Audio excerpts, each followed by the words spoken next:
Komið þið sæl og velkomin í viðskipti á Hringbraut, viðskiptafréttir síðustu daga, samkeppnin í líkamsræktinni, bókin 7 venjur til árangurs og fyrirtæki Kaldalón sem var skráð á First North markaðinn í Kauphöllinni á dögunum. Þetta eru málmálana hjá mér í kvöld. Ég ræði við Hafdísi Jónsdóttur, framkvæmdastjóra Laugar Spa, samkeppni líkamsræktarstöðvanna og framþróunina í þessari atvinnugrein síðustu árin.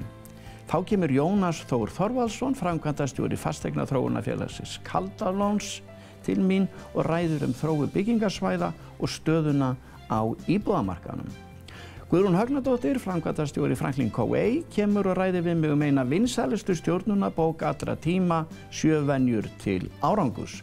Að venju lítum við inn í Kauphöllina og skoðum gengi hlutabréfa, en við byrjum á nokkrum viðskiptafréttum síðustu daga. Við byrjum á Kauphöllinni Nasdaq Iceland, en úrvalsvísitalan á svipuðum slóðum og í síðustu viku eða í kringum 3449 stig. Brim hefur haldið áfram að hækka og var gengi bréfanna í lok síðastliðins mánudags 38,5. Brim hefur eiginlega átt gólfið í Kauphöllinni að undanförnu því á mánudagsmorgun var tilkynnt að Útgerðarfélag Reykjavíkur, sem í meirihluta eign Guðmundar Kristjánssonar, forstjóra Brims, hefði keypt 10% hlut í Brimi af Fisk Seafood, dótturfélagi Kaupfélags Skagfirðinga, fyrir 7,9 milljarða. En Fisk Seafood eignaðist hlutinn í nokkrum viðskiptum síðasta hálfa mánuðinn.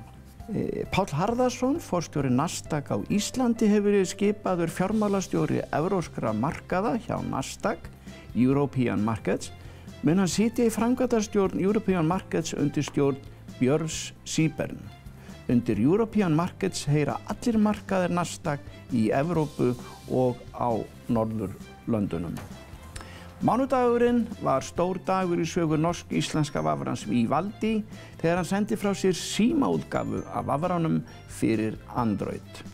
Hrafnhildur Hafsteinsdóttir, framkvæmdastjóri FKA, hefur ráðin í nýtt starf markaðs- og gæðastjóra hjá Hjallastefnunni. Hrafnhildur mun stýra markaðs- og gæðamálum, sjá viðburði, samskipti við innlenda og erlenda fjölmiðla, innleiðingu umbótaverkefna ásamt yfirsýn yfir þjálfun starfsfólks. Þetta voru viðskiptafréttir síðustu daga, en hingað komin til mín Hafdís Jónsdóttir, framkvæmdastjóri Laugar Spa og World Class. Velkomin í þáttinn. Takk fyrir. Líkamsræktin og líkamsræktarstöðvar hafa mikil samkeppni hér á Íslandi. Þið erum með 450 manns, þetta nánast bara eins og þetta sé stóriðja. En ef við förum og berum þessar líkamsræktarstöðvar við það sem gerist erlendis, hvernig erum við að standa okkur? Já, við erum með 450 manns í vinnu, en við erum með 44.000 korthafa. 44, já, auðvitað átti ég að spyrja. Svo við höfum það alveg að reyna. Já, það auðvitað eðlileg spurning að spyrja þig fyrst hversu marga viðskiptavinir hafið. En já, svona korthafarnir, þeir eru svona bara partur af, þetta eru líka þessins bara alltaf fjölskyldamanns. En miðað við erlendis, þá stöndum við okkur rosalega vel. Já. Alveg rosalega vel, því að stöðvarnir í Íslandi eru alveg á heimsmælikvarða. Já. Og þá má ég segja það að þegar maður hittir svona gamla viðskiptavini sem hafa flutt erlendis, að þegar þeir koma í svona jólafrí eða eitthvað svolítið sumarfrí heim og koma einmitt að æfa hjá okkur í World Class og koma oft niður í Laugar. Og þá einmitt segja, það er æðislegt að búa hann úti það sem ég er, en það vantar World Class. Það vantar það. Já. Það er eiginlega ekkert svona sem jafnast við það. Við höfum gert hlutina vel og gert það á alvöru og svona allar stöðvar svo bjartar og skemmtilegar. Það er oft sem að lendir í að fara í stöðvar sem eru eiginlega bara niður í kjallara og gluggalösa svolítið. Já, þannig að þið hafi líka, þið hafi hugsað svolítið svona ímyndin og velíðan í þessu. Já, það sé svona heildarkonsept, þetta er svona auka velíðan bæði andlega og líkamlega. Já. Hvernig með einhverja nýjungar sem hafa verið að koma fram? Er fólk með, stundum sér maður að fólk er með einhverja síma og eitthvað svolítið? Já, það áður fyrr þá gengu allir með svona bókina líka með fyrir lífið fyrir fram að sig og fóru eftir því, var mjög mikið. Já. Núna er þetta náttúrulega allt komið í síman, þannig að fólk er með alls konar upp og prógram frá þjálfunum sínum bara í símanum og býr svolítið til sitt svæði. Já, bara eigin svæði. Já, raðar svona lóðum og stöngum og býr til sitt svæði og tekur svona æfingarhring, það er voða vinsælt. Nú, það er voða vinsælt allt í kringum sem kallar svona functional fitness og ólympíska þjálfun. Og það er mjög vinsælir hóptímar í þannig þjálfun. Við kallum til að það er völdfitt hjá okkur í Workless og tabata og svona keyrslur og þegar þú ert í lokuðum eða svona í hóptímum og þá fer að kynnast fólkinu sem mætir á sama tíma og sama gerist í tækjasalnum. Já, það er náttúrulega að mæta yfirleitt. Fólk mætir yfirleitt bara, hefur reglu á hlutunum og mætir yfirleitt bara ræktina á sama tíma. Það er bara þannig. Ég kendi í mörg ár í hádeginu og svo verið sumir alltaf sem að ég komst ekki eitthvað. Svo var einn alltaf hjá mér sem að mætti alla tíma og mörg ár og ég sagði, Ragnar, hvernig ferðu að þessu? Og hann sagði, ég skrifa, það var dagbók, það var ekki sími, ég skrifa bara fundur og þar færir engin fund og það er bara fundur með mér. Já, heyrðu, það er glæsilegt. Gott ráð. Segðu mér eitt, þú lærður danskennari. Já. Og þú varst í New York á sínum. Já, ég lærði dansa í New York. Hvernig var að dansa, skulum við segja, í New York? Bara æðislegt. Þetta var bara á þessum árum þegar Fame sjónvarpsþátturinn var vinsæll og það var bara að dansa upp á borðum og mötunutum og allt. Það var bara frábært. Hefur það ekki nýst þér eitthvað í að kenna líkamsrækt? Dans eru þetta vissanátt. Mikið líkamsrækt og hreyfing. Mikið líkamsrækt, andleg og vellíðan því að þú sér engan í fílu á dansskólinu. Það byrja allir að brosa eftir að dansa. Það er enginn í fílu á dansskólinu. Líka að reyna að valhoppa með fílusvip, það er ekki hægt. Það eru fáir í fílu heldur valla í líkamsræktinni. Nei. Vegna þess að það fylgir þessu auðvitað mikil vellíðan. Já, það er þessi endorfínlosun sem gerist við svona ákefð og átök og það er vellíðunarhormónin okkar sem okkur líður svo vel þannig að þó maður labbi smá svona niðurlútur inn að þá gengur maður út eftir góða æfingu, brosandi og bara alveg brosið fram í heiminn. Nú, þið erum með 15 stöðvar, en hvað það? Þú varst nú líka formaður FKA árabil? Já, 4 ár. 4 ár, sem er það ekki bara, þetta er svona kjörtímabil? Já, alltaf 2 ár í einu. Já, 2 ár í einu. Já, kjörtímabil. En hvað eigum við að segja að þegar þú varst formaður, á hvað lagðir þú áherslu eða sú stjórn? Ég lagði, á stjórnin náttúrulega og félagið. Það er alltaf talað við félagskonu hvað við leggja áherslu á og það farið í að efla tengslanetið og fjölga konum í stjórnum. Var það ekki svolítið þegar á þessum tíma? Á hvaða árum varst? Ég er þarna 2014 eða ekki eitthvað svoleiðis? 2009 tek ég við til 2013, já. Þar er svolítil áhersla, þetta er eftir hrunið, það er svolítil áhersla þá að konur sé að setjast í stjórnir. Já, framkvæmdastjórnir. Og það kom líka einmitt þetta bara hjá ríkinu líka, ríkisfyrirtækjum. Já, 2010 kemur þessi kvóti, 40%. Einmitt. Hvernig líst þér á það? Hvernig heldur að það hafi gert sig? Það náðist bara mjög gott átak þarna, en það þarf að halda því við og ég held að sé engin þannig fjölgun, ég held að það náðst upp í 38–39% og hangi trúlega það svolítið. En það er bara eins og allt annað, það þarf alltaf að vinna stöðumarkmiðinu sínu, ekki missa sjónar á því, það þarf að hafa markmið og það þarf bara eitthvað annað átak held ég núna. Já, það er bara mikil velgengni hefur verið hjá félaginu, það var 20 ára ef ég man rétt á síðasta ári og þetta félag hefur svona komið með aðra sýn inn í þetta og svona, nú þó kannski ennþá sé svolítið hægagangur í varðandi og konur sé í þessum topp stöðum, það er þó Birna Einars í Íslandsbanka og svo eru þetta bankastjóri Landsbankans. Ef við förum aðeins yfir það, þið hafið byggt þetta fyrirtæki mjög vel upp. Áttu gott ráð handa ungu fólki sem eru að hugleiða að fara í business eða viðskipti? Þetta er náttúrulega að hafa markmið. Maður má aldrei missa sjónar á markmiðinu. Maður verður að vera einbeitt og alveg bara ekki láta glepjast af öllu þessi kringum sig. Og þetta er svona þrautsegja og hafa brennandi áhuga myndi ég að segja á því sem maður að gera. Því að ég myndi segja eins og hjá okkur að þá er þetta bara áhugi og vinna. Þetta er svona 24/7. Þetta er allan sólarhring. Þetta er allan sólarhring. Og ungt fólk sem ætlar að stofna fyrirtæki, Já, það verður að gera ráð fyrir því ekki, að það fylgir því bara mikil vinna. Já, mikil vinna. Hérna, við erum búin að segja 1985 og bara mörg fyrstu árin, sko, það var alltaf þannig maður var alltaf að selja 3 mánaða kort. Já. Og svo þegar kom rólegu tími jólin og sumrin, að þá var enga tekjur, þannig að þegar maður ætlaði að komast í frí, þá hafði maður ekki efni á því að því þá var enga tekjur. Þannig að, en svo breyttist þetta svona 2004 að þá fór fólk að bara fara í áskrift, borga mánaðarlega, þannig tekjurnar eru jafnari, þannig að maður var ekki alveg alltaf maður var svona með snörun hálsinn í mörg ár. Já. Nei, en það eru þetta þessi einbeiting. Heyrðu, þú sagði 1985. Já. World-class í dag nú ekki eins og var 1985. Nei, þá var World-class 1 stöð í 300 fermetrum.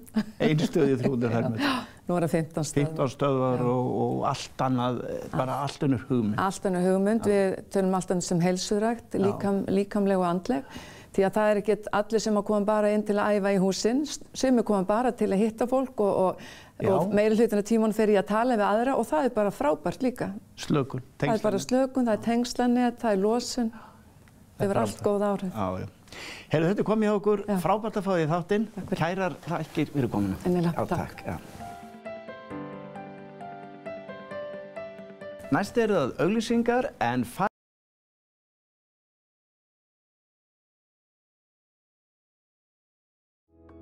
Tölvukennsla sniðin að þínum þörfum og þú verður snillingur.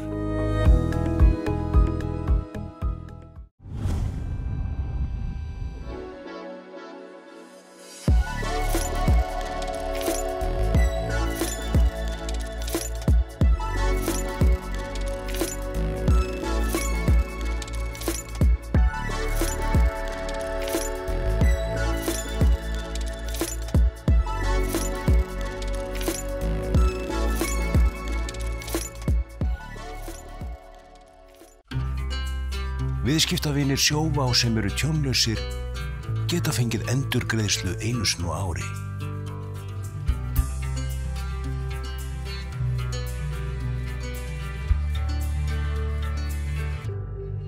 Sjóvá. Ólís í samvinnu við Landgræðsluna býður nú öllum að kolefnisjafna eldsneytisviðskiptin. Og við göngum lengra. Við greiðum helming á móti þér. Ólís, vinur við veginn.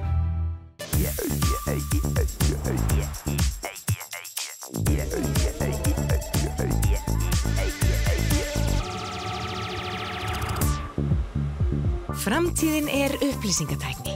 Framtíðin Origo. Verum hraust í haust. Ný námskeið að hefjast. Nánar á worldclass.is. Worldclass. Vantar fyrirtæki þitt tímabundna fjármögnun, þá A-Factoring málið. A-Factoring, Sundagörðum 2. Ekkert einnota plast í september. Fróðleikur og ráð á plastlauseptember.is. Plastlaus september. Velkomin í þáttinn aftur. Við lítum sem snöggvast inn í kauphöllina Nasdaq Iceland.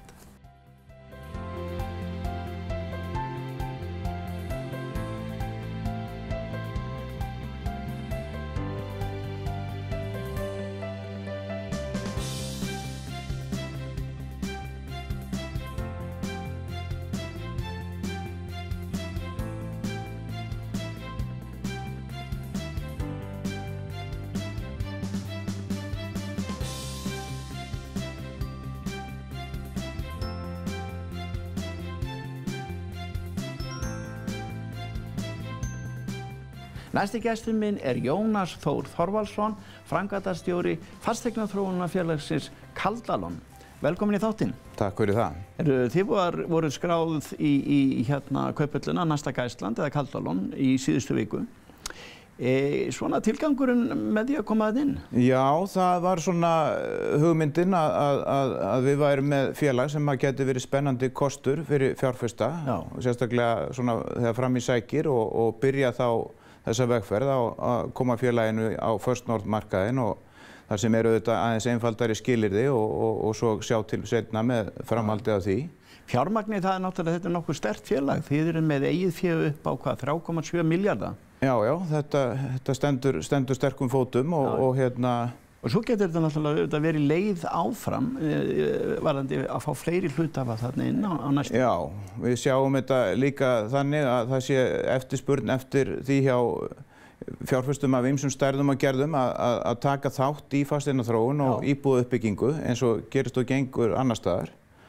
Og þetta félag okkar dálítið svona byggt á þeim grunni að við sjáum fyrir okkur að það sé uppsofnaður skortur í íbúðarhúsnæði á höfuðborgarsvæðinu sérstaklega. Það þá ekki að fyrst og fremst sko, það þá ákveðnum stærðum af íbúðum eða? Já, ég held að það sé með segja að sé svona almennt svona í heildina talsverður skortur þó að svona vissir flokkar, sérstaklega í staðsendingum eins og niðri í miðbæ og kannski í stærri einingu þar sé frekar áknótt. Já, en annars sé þetta skortur og það hafi komið náttúrulega greiningar og skýrslur það frá Íbúðalánasjóði og fleirum og hvort að þetta sko 4.000 eða 8.000 íbúðir, það erfiðara að meta það. En það allavega alveg ljóst að það sjá það allir fyrir sér að til þess að börnin séu ekki öll sko hjá foreldrunum til fertugs að þá þarf aðeins að spýta í lófana. Þannig að börnin komist heim, börnin sem þá eru kannski 28 ára. Heyrðu, þetta fasteigna þróunarfélag. Já.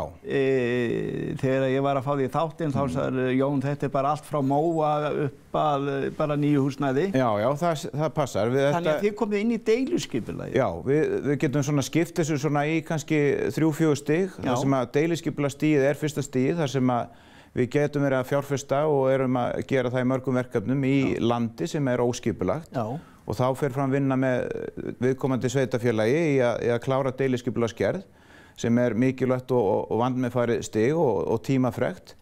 Og síðan þegar því lokið, þá tekum við byggingarnefndastigið, þar sem verið að hanna út frá því sem búið að ákveða að skuli vera byggt á staðnum. Hvað eru þið með aftur, eru það 1000 núna? Við erum með svona, 800 til 1000 íbúðir. Og sem við gerum ráð fyrir að framleiða og selja á svona næstu 5, 6, 7 árunum. Og þær eru af mismunandi gerðum og stærðum svo sem, en fyrst og fremst svona meðalstórar og litlar íbúðir á mjög eftirsóttum stöðum á höfuðborgarsvæðinu. Já, þið náttúrulega með ýmis verkefni í Urriðaholti, það ekki? Jú, og fleiri stöðum. Það passar sko. Við erum að klára lengstkomni með verkefni í Kópavogi, þar sem búið að byggja og selja 70-80 íbúðir og erum síðan komnir á fullt í Urriðaholti, þar sem búið að reisa helminginn af 100 íbúða byggð og hitt nýkomið af stað þar sem eftirstendur þar. Og svo erum við með verkefni annars staðar á höfuðborgarsvæðinu sem eru skemmra á veg komin. Steindósreitur við Grandatorg til dæmis reitur með 80 íbúðum sem við reiknum með að fara í framkvæmdi með vorinu. Og í Vogabyggðinni erum við að byrja á fyrstu íbúðabyggingunni af 4, þar sem við byrjum á 70 íbúðum á alveg frábærum stað, veðursælasta stað höfuðborgarsvæðisins, eftir sem veðurfræðingarnir segja. Já, það bara svoleiðis? Já, það bara svoleiðis. Það náttúrulega svona samtengt og svipað Fossvoginum, getum við sagt, og bara hagar alveg sérstaklega vel til með þessa þætti. Nú, þið voru að gera samning hérna við ítalskt fyrirtæki á dögunum. Já, það raun og veru hugmyndin hjá okkur að svona sásamningur eða samstarfssamningur sem við hefum gert þar við þennan alþjóðlega stórverktaka sem með starfsemi í yfir 100 löndum og mun gefa okkur færi á að byggja á mjög samkeppnissvæðu verði vonustu til íbúðarhúsnæði á þessu svæði. Hvaða hugmyndir á hann að koma með inn í þetta? Við reiknum með að hans reynsla og sambönd og þekking komi með svona margt smátt sem að geti gert eitt stórt og leitt til þess að við verðum með hagkvæmari kostnað heldur en annars væri. Og svo líka það að við höfum ákveðið að stofna og erum komnir vel með af stað glæsilegt steipufyrirtæki sem heitir Steinsteypan og staðsett út í Hafnarfirði. Þið eigið helminginn í því? Og við eigum helminginn í því og við auðvitað horfum til þess að samkeppnisaðilar okkar á markaði, þeir eiga sumir hverjir ráðandi hluti í steipustöðunum sem eru hérna fyrir. Já, það svoleiðis. Það þannig og til þess að vera samkeppnisværi við það, þá teljum við og hugsandi í svona stórum meiningum að þá þurfum við bara að geta verið á svipuðum nótum í þeim efnum. Já. Segðu mér eitt hérna, þessi staðir eins og Urriðaholt, eru þetta svona framtíðar, eru miklu meiri möguleikar þar áfram til þess að byggja, sýnist þér? Urriðaholtið mjög miðsvæðis og skemmtileg staðsetning og mikið útsýni og allt gott það að segja. Það mikið af því bara að vera búið. Það bara þannig. Já, að það hverfi. Já, það er bara að vera búið. Já, en við til dæmis erum með eitt verkefni sem svona hvað aftast í tímaröðin hjá okkur sem Hnoðraholt í Garðabænum. Þar komið af stað deiliskipulagsgerð. Og það eru líka litlar íbúðir? Það litlar og meðalstórar íbúðir. Það þarna rétt þar sem að Gurstur var það ekki? Jú, það bara hinum megin þannig við hæðina. Við hæðina, já. Og þar á Garðabær dálítið land síðan til viðbótar út frá því upp að Vífilsstaðaspítala og þar í kring.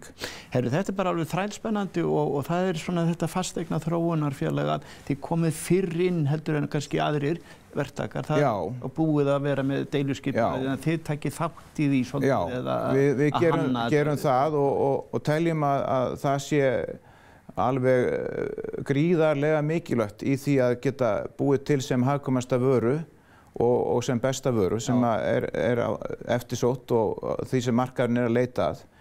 Og við bara sjáum það að þegar menn að taka við verkefnum sem orðin deiliskipulögð og tilbúin til byggingar, þá í raun og veru ótrúlega litlir möguleikar eftir í því að lítið svigrum að auka verðmætin og ná fram hagkvæmni. En á stiginu þar á undan, þar eru miklu meira spennandi og mikilvægari hlutir hreinlega en auðvitað oft á tíðum torsóttir því að þetta eru þung embætti að eiga við stundum en skiptir máli, það gangi vel og við erum bjartsýnir á að það verði þannig og hefur verið þannig undanfarið hjá okkur. Glæsilegt, heyrðu, bara gaman að hafa þið þáttinn. Bara takk fyrir það. Og gangi ykkur vel með. Takk innilega. Næsti gestur minn Guðrún Högnadóttir, framkvæmdastjóri Franklin Covey á Íslandi. Velkomin í þáttinn. Takk, gaman að vera hérna. Haustið, Guðrún, í stjórnun, það alltaf svolítið sérstakt og spennandi vegna þess að það öll fyrirtæki að ýta einhver úr vör. Aldeilis, þetta mikið upphaf og það bæði verið að uppskera eftir gott sumar en svona fólk að koma sér vel af stað. Já, þetta oft tími stefnumótunar líka í fyrirtækjum, menn fara út fyrir kannski 2-3 daga einhver staður og starfsfólkinu. Bæði stefnumótun mikið þjálfun, mikið stórráðgjafarverkefni og bara svona almennt, mín upplifun það góður andi, þráttur mikla erfiðleika við það. Já, við ætlum að ræða hérna samt bókina 7 venjur til árangurs. Þú þýddir þessa bók fyrir 2-3 árum. Hún var fyrst þýdd yfir á íslensku 1991 og kom það út. Spurningin einfaldlega, hvað það sem gerir þessa bók svona vinsæla? Þetta náttúrulega stóra spurningin og bara maður lítur yfir farin veg. Þetta 30 ára útgáfa afmæli bókarinnar. Og bara nefna það að Róbert Haraldsson sjálfsögðu þýddi upphaflega útgáfuna, gerði frábæra vinnu þar. En hún trónir enn á topp 10 listum bæði New York Times og Wall Street Journal. Og maður heyri það að flestir forstjórar og framkvæmdastjórar að gefa verðandi og vaxandi leiðtogum þessa bók. Og ég held að það sem að Covey hafi tekist að gera þarna að fanga svolítið flókna hluti með mjög einföldum hætti og á sama tíma að koma svona heilbrigðri skynsemi aftur til okkar. Og við eigum það til að gleyma þessum þáttum sem að liggja bak við velgengni og árangur fólks í dagsins en það mikið að gera mörg áreiti. Margir boltar á lofti. Margir boltar á lofti. Og svolítið merkilegt að hann byggir þessa bók sína á doktorsvinnu í Harvard og þar fór hann í gegnum mörg hundruð ára af rannsóknum og greinum og minningagreinum og list til að reyna að skilja hvaða samnefnir liggur bak við árangur einstaklinga og vinnustaða. 7 einfaldar venjur sem að við sjáum mjög víða í öðrum bókmenntum, í öðrum bara í listgreinum og og víða. Heilbrigð skynsemi. Eitt af því sem að ég rak augun í og satt eftir að hafa lesið bókina á sínum tíma, þú gafst hann út fyrir 3 árum. Það skal ég segja mikilvægi þess að forgangsraða. Að vera ekki að kafna eða láta litlu hlutina. Maður má ekki velja of lengi við litlu hlutina. Forgangsraða að taka stóru málin. Og þetta akkurat 3. venjan, að hafa kjarkinn til þess að það mikilvægu hlutina í forgang. Og hitt það þessar freistingar, að það svo freistandi að skoða síðasta e-mailið, eða taka síðasta samtalið á fundunum, eða þetta að eldast við eitthvað sem okkur veist gaman. En árangursríkt fólk að það hefur kjarkinn og agan til að þekkja það þetta sem skiptir mestu máli, þetta stefnan, þetta eru markmiðin, hér á lungina mína athygli að vera. Svo annað þessu líka og það þetta, þessi framtíðarsýn. Í þessari bók kemur fram sko, hversu mikilvægt að hafa framtíðarsýn. Já, upp á það líka að það svo mikil orka sem felst í því að hafa framtíðarsýn og vita hvert maður sé að fara. Upphafi skal endinn skoða. Og þessar fallegu íslensku orðatiltæki og tilvetnanir sem að er í kjarninn aðeins og ég segi oft að þetta eru háamál upp á nýtt af því þetta svo mikil heilbrigð skynsemi og maður hugsar þetta að vita þekkja sem tilgang, að vita hvert erum að fara. Það bæði orka og það einhvern veginn leysir úr læðingi svona árangur að þekkja þetta og ekki bara ég þekki markmið mína deildar eða stefnu míns fyrirtækis heldur það hver minn ásetningur, hver minn tilgangur og þetta það sem að einmitt nærir okkur í dagsins önn. Hann kemur líka svolítið inn á fjölskylduna.